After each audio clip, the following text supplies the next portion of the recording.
Olá. Thank you. Então, pá, como é que tá sendo a primeira semana aqui na Irlanda? Correria de achar o lugar? Como é que tá sendo? Fala. Ai, tá sendo horrível. É verdade, tá sendo horrível. É horrível. Por quê?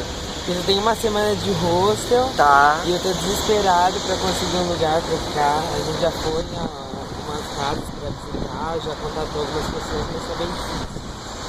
O que você achou das casas que foi? Ai, depende. Algumas um pouquinho cheiroso. Tipo igual a minha, né? Que foi que nasceu. Mas na verdade a gente tá esperando 2 respostas e tem um lugar pra ir, então a gente tá caminhando super bem.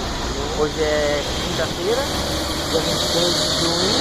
e a gente? O que você Tá achando? bem frio hoje. Ah, não tá 15 graus, a gente já pegou. É o nosso frio em Bauru. Aqui pra eles, ó, tem que vestir camisa aqui. Pior que é mesmo. Tem uma moça de chinelinho aqui, por isso é moça. Então, o que você achou da cidade agora? Ah, a cidade é linda, ela tem todo um padrão único. É tudo a mesma coisa. Às vezes você se perde porque você não sabe onde você tá, que é tudo igual. Isso. Ah, mas é bonito? É? Não é lindo? Não, falei, é linda. Então tá bom, gente, vamos ficar por aqui. Depois a gente se fala mais. Tchau.